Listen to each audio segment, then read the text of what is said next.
Start your morning with Mike and Mike. But now, more Matt Dery on the new Detroit Sports 105.1. 12:31 on a Tuesday. I'll tell you, people are excited. You know, rarely do we get a big crowd into our studio today, but this guy has drawn some sort of crowd here in the beautiful Greater Media Complex in Ferndale from the WWE, one of the best, Daniel Bryan, the Yes Movement in studio. Yes! Yes! Daniel, how are you? I'm doing well. Great to see you. Yeah, great to see you guys too. It's great to be here. Now, I watched last night on Raw. You got taken down at the end of the night. I got beaten up. Yeah. Are you all right? I'm doing okay. I'm more mentally discouraged than anything else. But no, it happens when you're a wrestler, and especially when you're a wrestler who's only 5'8" and 190 pounds, and you've got a bunch of guys who are 250 pounds who don't like you. So, dude, you walked in here today, and I went, all right, some bearded guys walking Daniel Bryan in. I mean, you're not a big guy at all. No, I'm not a big guy. I am not a big guy at all. Yeah. Incredible. Yeah, and this is why when I was in high school and I said when they asked me what I wanted to do when I grew up, and I said I wanted to be a pro wrestler, they all laughed and they're like, "Wait a second, you?" And the only teacher I had that was supportive was actually this English teacher who was like, "Yeah, man, just go out and do it. And even if you don't make it, at least you tried, and like you'll have fun doing it, and you know that's awesome." You started from the bottom. I mean, it's like that Drake song. I mean, you really did. You made it up the ranks, and now you're one of the most popular guys. You ever take a step back and go, "Man, I've made it"? Was there a time that you did that? No, because I don't ever think in terms of making it. Like, it's success is a funny thing, right? Because as soon as you say you reach one goal, you have other goals, and that's in any business or anything like that. If you would have asked me before I even got to WWE if I had made it just based on my independent career in wrestling internationally, I would have said, yeah, I made a living. Before I got to WWE, I made a living as a wrestler for 10 years, and not even if that was the end of it, if I had to go in and get a real job and do something else, yeah, man, I made it for 10 years. I didn't have to do anything but put on spandex tights and go out and wrestle in front of people. It's it's pretty awesome. It's pretty cool. So yeah, it's there. If you ask me if I made it, I feel like, yeah, okay, I did make it, but that's not the important thing. The important thing is living your life and having fun and enjoying yourself, Yeah, no, I hear you 100%. And I think what's funny about it is that you kind of cross over with sports fans. I mean, this is a sports radio station. We do pretty much 99% sports to 100% sports on this show. We have a lot of fun. We've been here since September, and the station since August, having a blast. I tweet out last night, "You're going to be here," and it was pandemonium.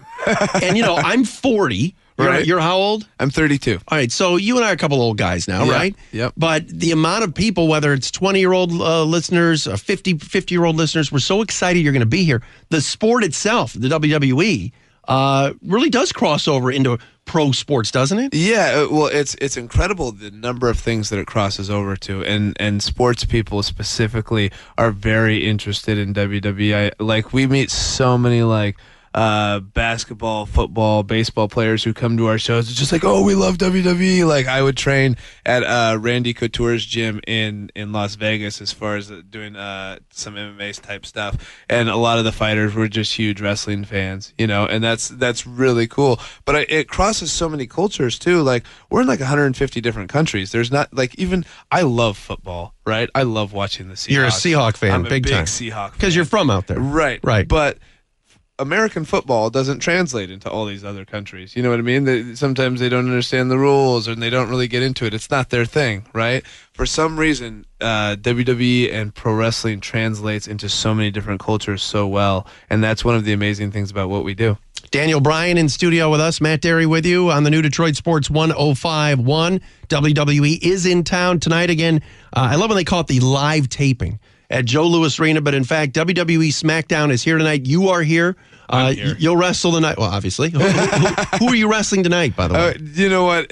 card is always subject to change. Most of the time when I show up, I have no idea what I'm doing, and that's one of the fun parts about our job as well. But tonight, I'm going to actually be wrestling Kane on Main Event, which will be streaming live on the WWE Network, which just started up last week. Yeah. And it will also be airing again tomorrow, Wednesday on Ion. And I'm also probably going to be in a match on Smackdown, and it was listed as some sort of tag match where it was myself, Sheamus, and Batista against who you fought last night. Who I fought last night, and who powerbombed me after the match. I saw. And against Kane, Alberto Del Rio, and Bray Wyatt. I will not be teaming with Batista tonight. I don't think. I choose not to. It's funny. You said you're not sure on everything. Yeah.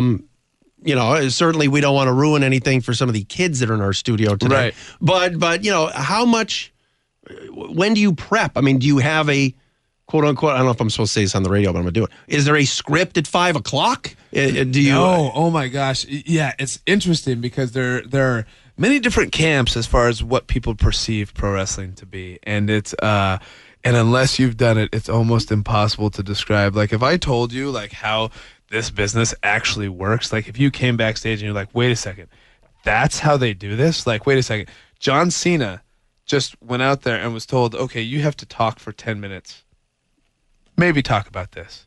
And he comes up with that, and it's like, it's incredible. And that's why, so for example, that's why John Cena has been on top of WWE for so long. His brain works so quick. And the way wrestling works now, presently, you have to have a brain that works quick. Well, that's why I think when The Rock started and you started handing microphones, or Vince started handing microphones to the guys as opposed to just running out, saying a few things in wrestling, it was brilliant. And it changed the game, didn't it? Yeah, it completely did. And yeah, when you look at the evolution of wrestling and all that kind of stuff, like, it's just fascinating as far as what happened as far as the live promos and stuff, because that never used to happen. Or when it did, it would just be rare, like very rare, like, Ric Flair, I want you, man. I want you. And that was it. Yeah. right. Like, and then they would do backstage interviews with an interviewer and all that kind of stuff. But there never used to be these like long guys come to the ring and make a big soliloquy on a big exposition on what they think of pro wrestling at the time. That didn't exist. So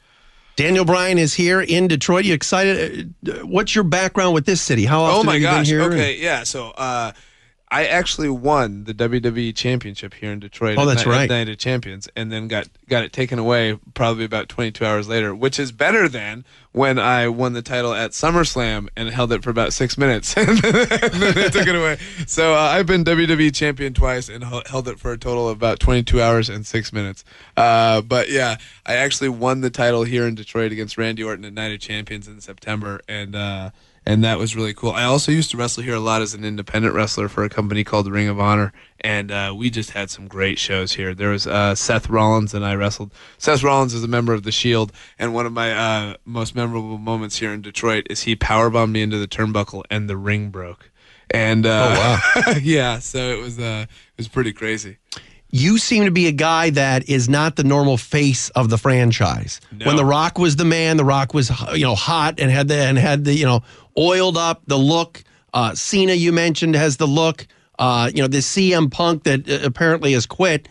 He had the look. Hulk Hogan, even the Macho Man to an extent back in the day when I was growing up watching the wrestling. You don't have that. You look like a guy that came off the farm. Yeah. Does that hurt you? No, actually, that's what I aspire to be. Is a guy on a farm. That's what I want to be. But it hurts me, I think, in some ways, and especially as far as how the company perceives me, how the authority perceives me, how Triple H and Vince McMahon and all those people perceive me, because they want somebody that they can put on the cover of magazines. They want somebody who's like, Randy Orton would be perfect for the cover of GQ or whatever magazine you want to put him on. John Cena's been on the cover of like Muscle and Fitness and all that kind of stuff. I would not fit in really any of those other than maybe Mother Earth News or something like that, something, a real like hippie type magazine. So, although I feel like you could put me like on Rolling Stone with Mumford and Sons, and you wouldn't really notice that like the difference between me and the other guys. But yeah, I'm not your prototypical WWE superstar. I'm not super big.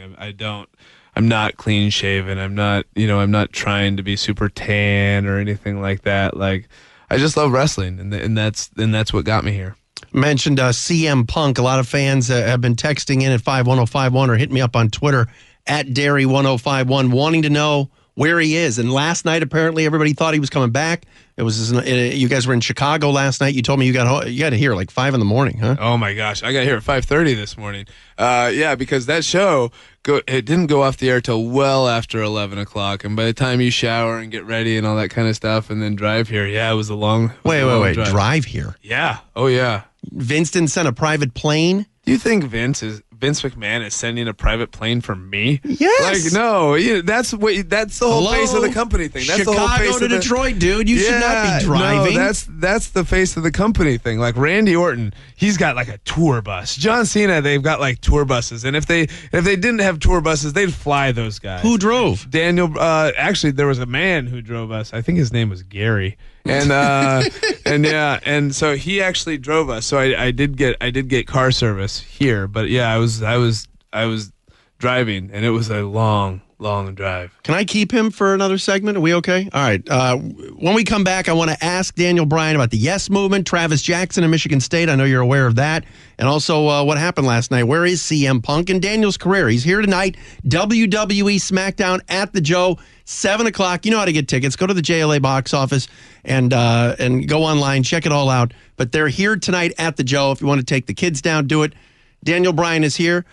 Next, we'll discuss the Yes Movement, which made its way all the way from Aberdeen, Washington to East Lansing. We'll do that next on the new Detroit Sports 1051.